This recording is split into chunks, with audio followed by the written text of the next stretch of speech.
400 पार। 400 पार। अमित शाह सरकार, मोदी सरकार। देश की जनता ने तय किया है 400 पार। ये भीड़ का जो उत्साह है वो किस तरफ इशारा कर 400 पार की ओर कर रहा है। मोदी जी की इच्छा शक्ति और अमित शाह की कार्य करने के कारण आज शांति, सुरक्षा, विकास ये आगे बढ़ा। भारत की आबादी है 140 करोड़, 80 करोड़ लोग फ्री में राशन प्राप्त कर रहे हैं और पाकिस्तान की आबादी है 22 करोड़ और लोग वहां भूखों मर रहे हैं।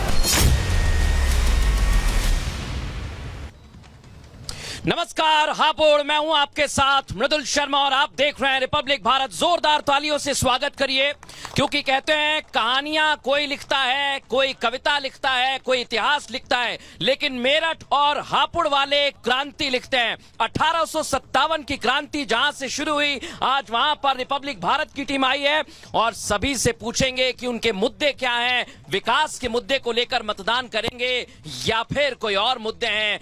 ग्राउंड जीरो से एक एक अपडेट आपको देंगे। लेकिन कल का दिन बड़ा महत्वपूर्ण है लोकतंत्र के लिए, क्योंकि कल पहले चरण का मतदान होने वाला है और पहले चरण के मतदान से पहले ही हर पार्टी ने पुरजोर कोशिश की है कि वो अपने वोटर्स तक पहुंचे और अलग अलग रैलियां, अलग अलग रोड शोज किए गए। लेकिन सबसे बड़ी बात, इस पूरे प्रचार में हमने बहुत सारे अलग अलग सीटों पर बयान भी सुने, उनकी भी चर्चा रही है। लेकिन प्रधानमंत्री नरेंद्र मोदी एक तरफ पहुंचे, कई सारी रैलियां की, रोड शो किए। गृह मंत्री अमित शाह ने भी लगभग आधा दर्जन से ज्यादा रैलियां और रोड शो की। बीजेपी के राष्ट्रीय अध्यक्ष जेपी नड्डा भी पहुंचे और तमाम पार्टियों ने पुरजोर कोशिश की है। लेकिन पहला चरण का मतदान होने वाला है और हम भी यही अपील करेंगे कि आप भी अपने घरों से निकलें और ज्यादा से ज्यादा संख्या में अपने मतदान का प्रयोग करें। चर्चा की शुरुआत करें, खास मेहमान हमारे साथ हैं, जनता से बात करेंगे। लेकिन उससे पहले आपको ये रिपोर्ट दिखाते हैं, फिर करेंगे मेरठ और हापुड़ से चुनावी शंखनाद।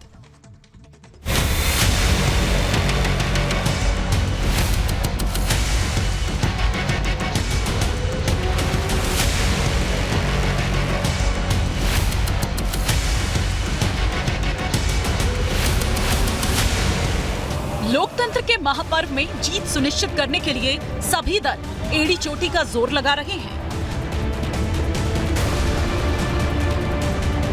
बयानों के तीखे बाण चलाए जा रहे हैं। आरोप प्रत्यारोप का दौर जारी है।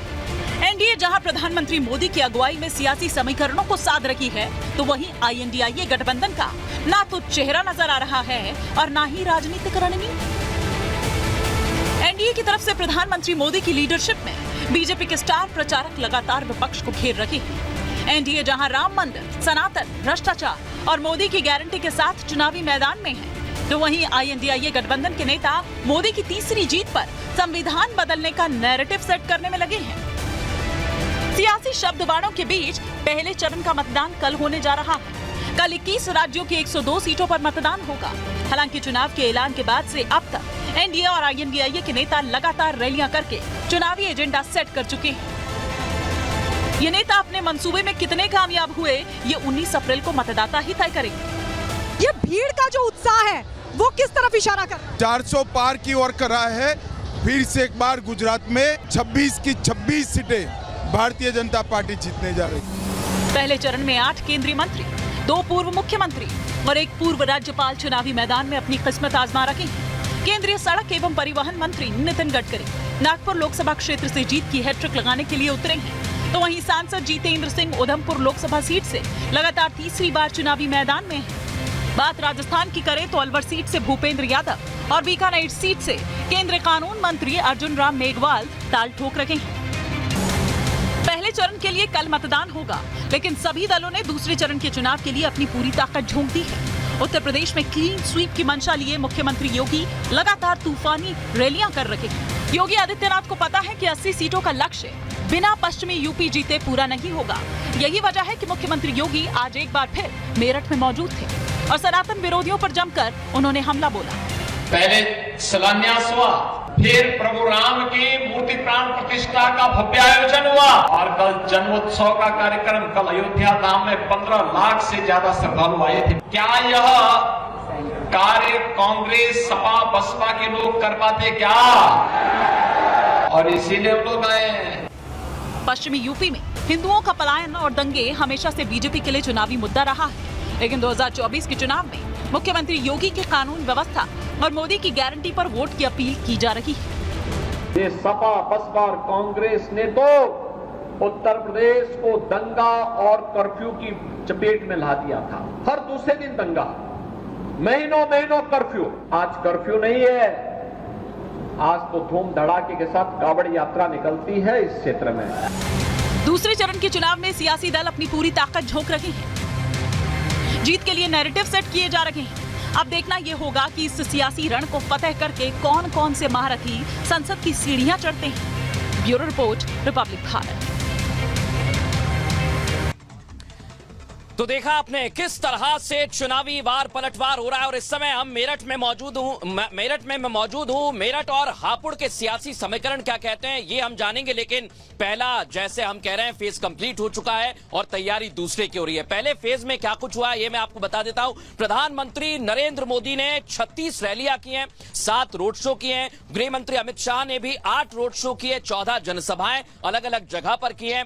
जेपी नड्डा ने भी सभाएं की हैं, रोड शो किए हैं। लेकिन खास बात क्या रही, जहां पर हम इस वक्त मौजूद हैं यहीं से चुनाव प्रचार की शुरुआत की गई थी और अब प्रधानमंत्री अलग अलग जगह भी पहुंच रहे हैं जहां पर रैली की जानी है। और प्रधानमंत्री की अगली रैली होने वाली अमरोहा में, जो 22 तारीख की है। लेकिन यहां के मुद्दे क्या हैं और जैसा प्रचार का शुरुआत यहां से हुई थी प्रचार की, अब और भी क्या मुद्दे हैं जानेंगे। हमारे साथ जुड़ गए संजय मिश्रा जी हैं, पॉलिटिकल एनालिस्ट हैं। सूर्या मैथिल साहब इस समय हमारे साथ जुड़ गए हैं बीजेपी से। हम क्योंकि मेरठ में मौजूद हैं और इस समय हमारे साथ जुड़े हुए हैं प्रफुल्ल सारस्वत जी, जो कि पूर्व चेयरमैन रहे हैं नगर पालिका परिषद के। बहुत स्वागत है आपका। सुनील जी हमारे साथ जुड़ गए हैं बसपा से, क्योंकि बसपा ने यहां पर गेम थोड़ा सा उलझा दिया है, हम इनसे भी बात करेंगे। और कांग्रेस और गठबंधन का पक्ष अंकित शर्मा इस समय हमारे साथ रख रहे हैं। लेकिन पहले मैं जनता का रुख करूंगा, क्योंकि हमारे साथ जनता, एक बार जोरदार तालियां हो जाए।